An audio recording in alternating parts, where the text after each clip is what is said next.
Hello friends, नमस्कार। Bhagwati PG college के online classes में आपका स्वागत है। आज हम जो वीडियो लेकर आए हुए हैं उस वीडियो के अंतर्गत हम BSc third year part third subject जो जूलॉजी है उस जूलॉजी के टॉपिक साइक्लोस्टोमेटा के बारे में आप अध्ययन करेंगे। तो साइक्लोस्टोमेटा क्या, इससे पूर्व के वीडियो की थोड़ी सी मैं चर्चा कर लेता हूँ। इससे पूर्व में जो आपने वीडियो देखा था उस वीडियो के अंतर्गत हमने जो कोर डेटा है उस कोर डेटा का क्या पढ़ा था, क्लासिफिकेशन पढ़ा था। यानी कि सबसे पहले जो कोर डेटा है, कोर डेटा एक्रेनिएटा और क्रेनिएटा के अंतर्गत बांटा। फिर उसको इसको एक्रेनिएटा है उसको सब फाइलम कोर डेटा, सिफेलोकोर डेटा है और यूरोकोर डेटा में बांटा था। और जो क्रेनिएटा है उसको हमने भाग वर्टिब्रेटा में बांटा और वर्टिब्रेटा को फिर हमने नेथास्टोमेटा और एग्नेथा में बांटा था।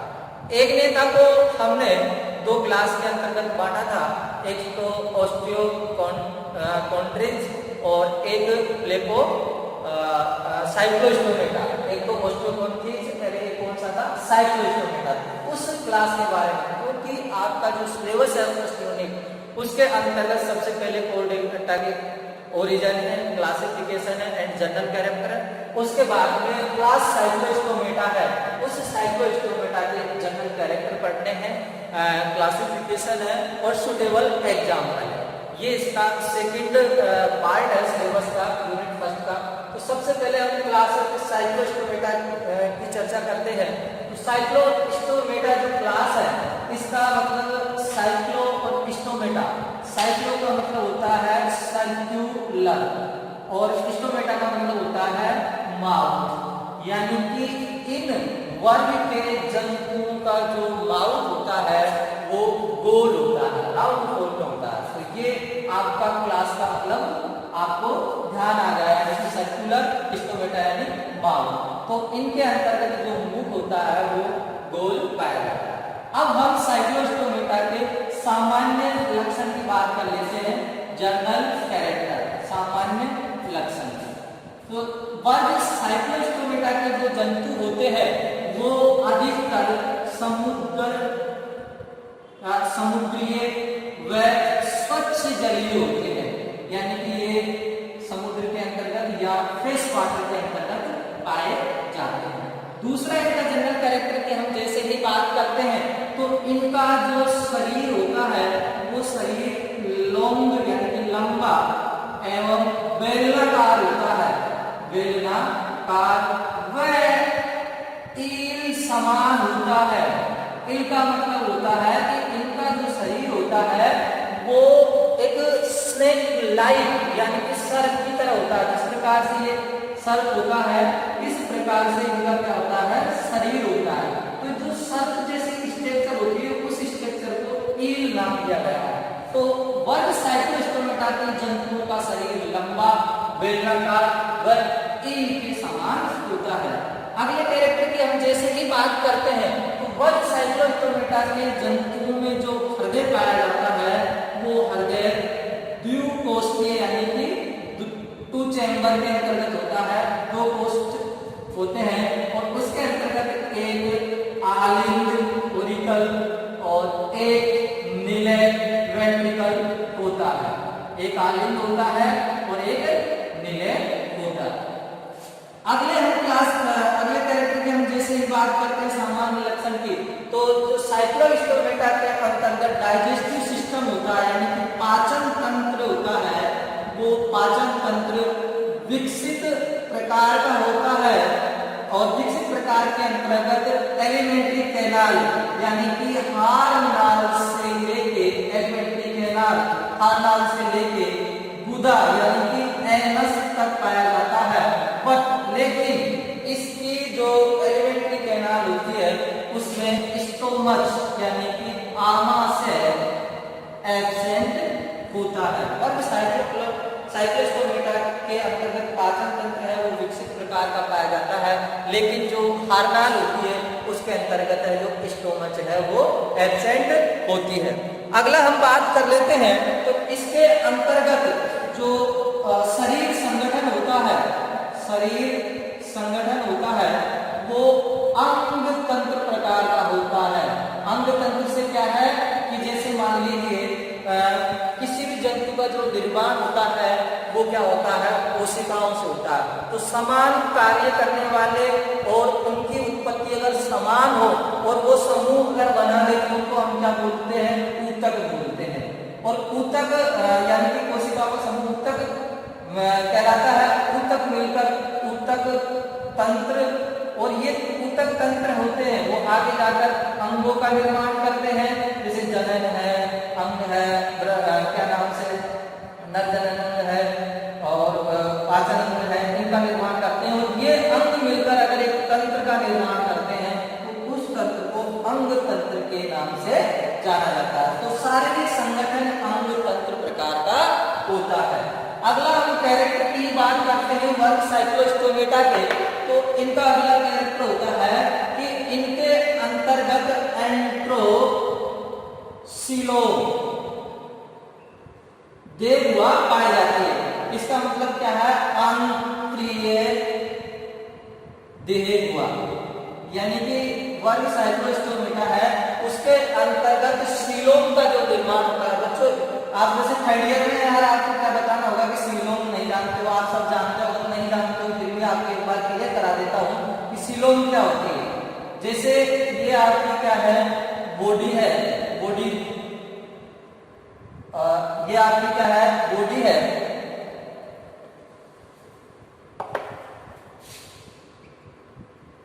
इस बॉडी के अंतर्गत ये क्या है आपका एलिमेंट्री कैनाल यानी कि हार्नाल है। और इस बॉडी के और हार्नाल के मध्य का जो स्थान होता है वो सीलोम कहलाता है। तो वर्ग साइक्लोस्टोमेटा के अंतर्गत एंट्रोसिलोम पाई जाती है। इसका मतलब है कि देहगुहा का निर्माण मेसोडर्म के पाउच या कोष्ठों से होता है। जैसे जो मेसोडर्म होती है उस मेसोडर्म के अंदर इस प्रकार से पाउच बन जाते हैं।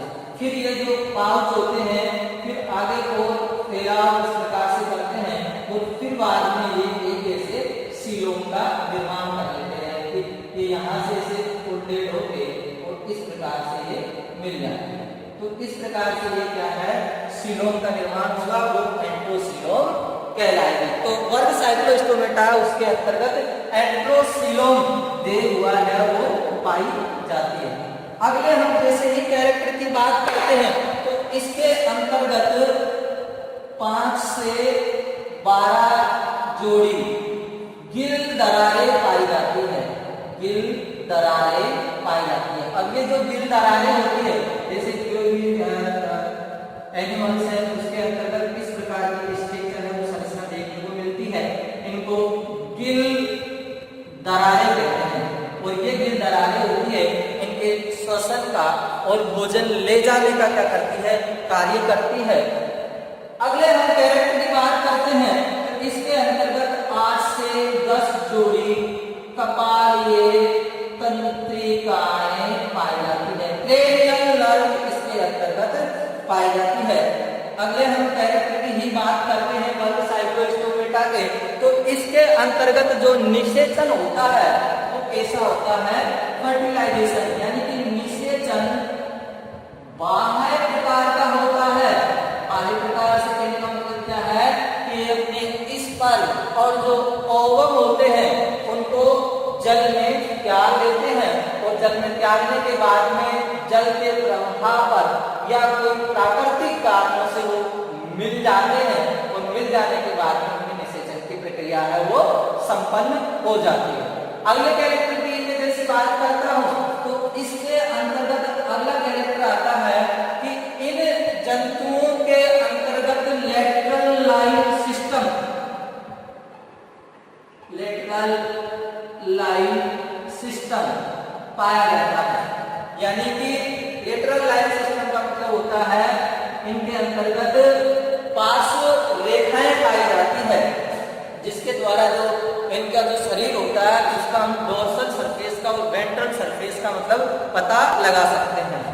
अगला कैरेक्टर होता है इनके अंतर्गत जो अंतकंकाल होता है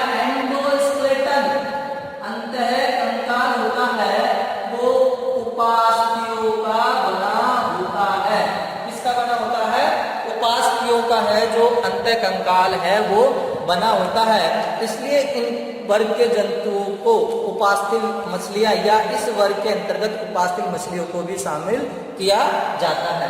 नेक्स्ट हम अगले कैरेक्टर की बात करते हैं वर्ग साइक्लोस्टोमेटा के। तो इनकी जो त्वचा होती है वो त्वचा क्या होती है, कोमल होती है और उस पर श्लेष्मा पाया जाता है, यानी कि इनकी जो 11-12 नंबर त्वचा होती है उस त्वचा पर सल्क एब्सेंट होते हैं तथा कैसी होती है, कोमल होती है और श्लेष्मा उस पर पाया जाता है। ये इनकी त्वचा का गुण होता है। अगला जो इसका लक्षण है वर्ग साइक्लोस्टोमेटा का, वो लक्षण है कि इनका जो शरीर होता है वो शरीर हेड, ट्रंक एंड टेल, यानी कि सिर, धड़ और पुच्छ में विभाजित रहता है।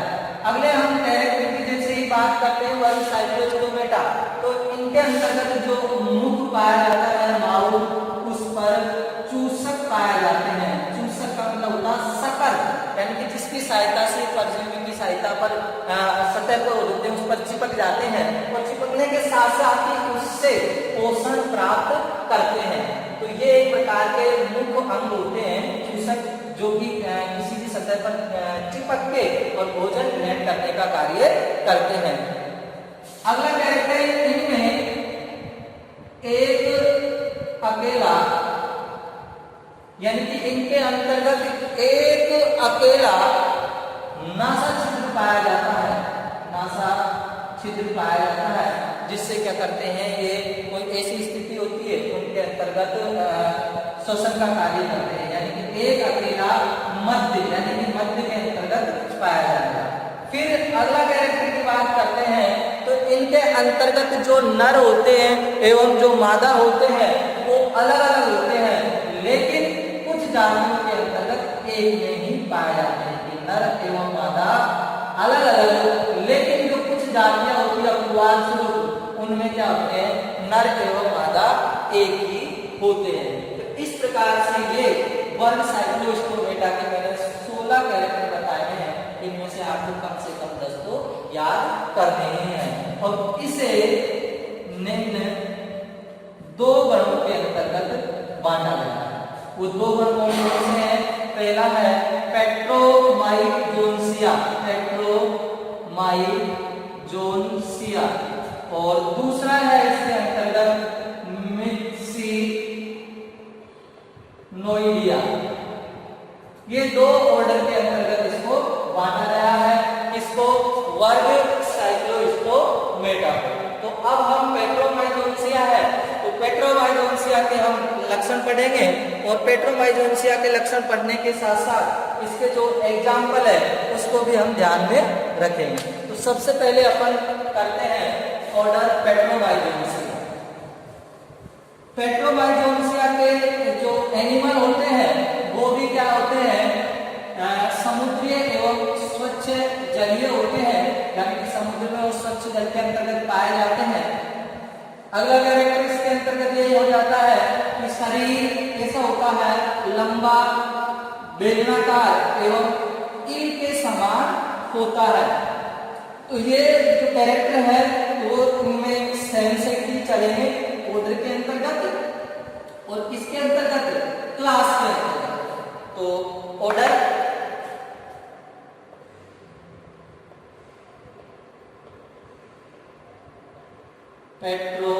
पेट्रोमाइजोन्सिया।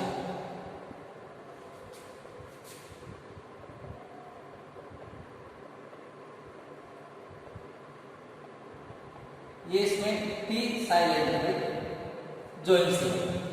तो इसका हम जैसे लक्षण की बात करते हैं तो इसकी जो बताई दिया आपको कि पहला क्या है, अधिकांश जो जातियां हैं, अधिकांश जातियां हैं वो जातियां समुद्री व स्वच्छ जल के अंतर्गत है पाई जाती है। शरीर कैसा होता है, इनका जो शरीर होता है वो लंबा यानी कि बेलनाकार व एक समान होता है।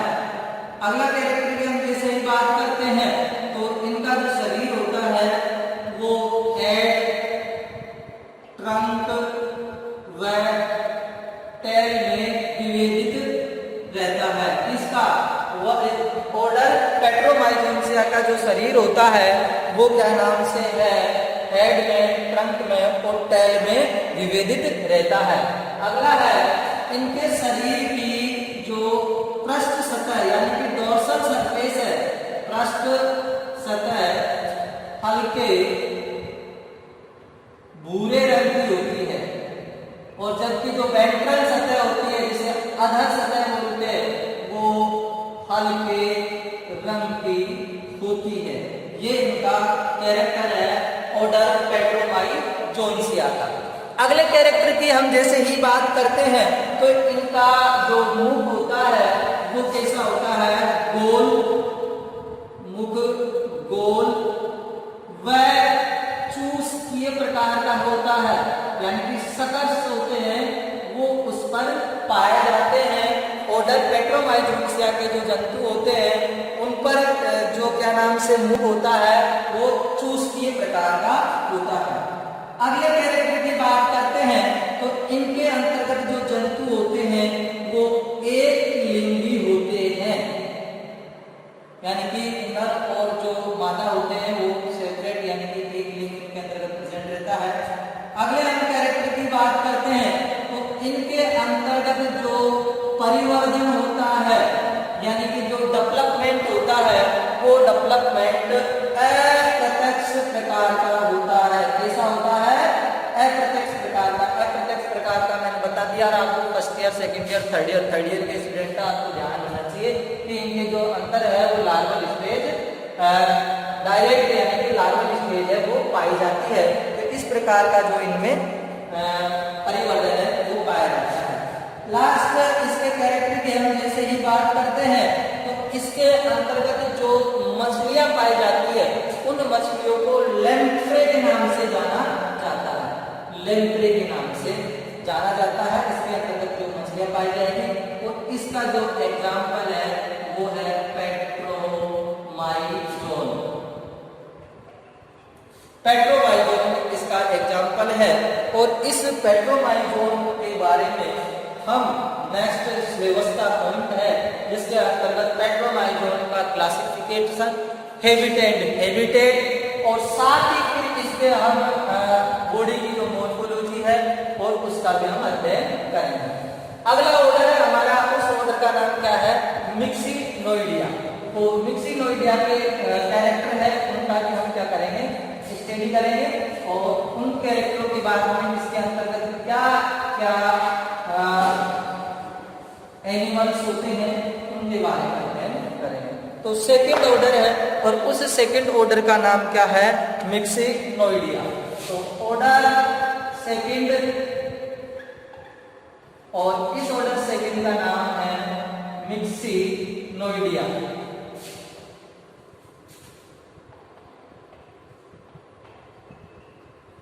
मिक्सिनोइडिया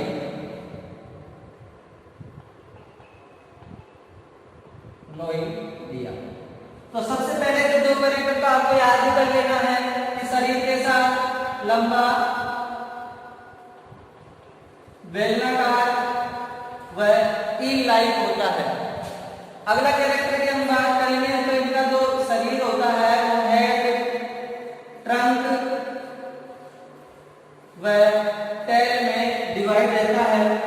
अगले कैरेक्टर की हम जैसे ही बात करते हैं तो इसमें जो पृष्ठ फिन होते हैं, डोर्सल फिन, कम का होता कम, पृष्ठ फिन होते हैं वो या तो एब्सेंट होते हैं। अगर कुछ जातियों के अंतर्गत पाए नहीं जाते हैं तो वो कैसे होते हैं, अल्प विकसित होते हैं।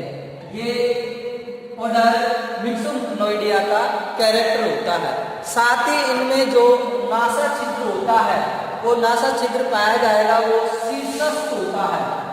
नासा छिद्र वो कैसा होता है, शीर्षस्थ होता है। नासा छिद्र है वो शीर्षस्थ यानी कि जो माउथ होगा उस माउथ के शीर्ष भाग पर पाया जाता है, इसलिए नासा छिद्र कैसा होता है, शीर्षस्थ होता है। अगला कैरेक्टर की हम बात करते हैं, इसमें 6 से 15 जोड़ी गिल दरारें हैं वो पाई जाती है। गिल दरारें कितनी पाई जाती है, इसमें 6 से 15 जोड़ी है वो पाई जाती है। अगला कैरेक्टर बनते हैं, इसमें जो निषेचन होता है बेटा, वो निषेचन आंतरिक प्रकार का होता है, यानी कि इंटरनल फर्टिलाइजेशन है वो इसमें पाया जाता है, जिसके अंतर्गत मेल और जो फीमेल होता है वो कॉन्जुगेशन यानी कि संयोग या संभोग की प्रक्रिया के द्वारा फर्टिलाइजेशन की जो प्रक्रिया है उसको कंप्लीट करते हैं। इसके अंतर्गत जो परिवर्तन होता है वो परिवर्तन कैसा होता है, इसके अंतर्गत जो परिवर्तन पाया जाएगा वो परिवर्तन पाया जाएगा अप्रत्यक्ष प्रकार का परिवर्तन कैसा पाया जाएगा, अप्रत्यक्ष प्रकार का परिवर्तन है वो इसमें पाया जाएगा। इसमें जो जंतु होते हैं वो एक लिंगी होते हैं, अधिकांश जो जातियां होती है वो द्विलिंगी भी होती है। साथ ही इस ऑर्डर के अंतर्गत जो जंतु अंडे देते हैं, इस वर्ग के अंतर्गत जो जंतु अंडे देते हैं वो अंडे कैसे होते हैं, तो बड़े होते हैं और बड़े होने के साथ साथ कम संख्या में दिए जाते हैं। और इस ऑर्डर के अंतर्गत जो मछलियां पाई जाएंगी उन मछलियों को हेग फिश के नाम से जाना जाता है, और हेग फिश को हिंदी में बोला जाता है चुड़ैल मछली।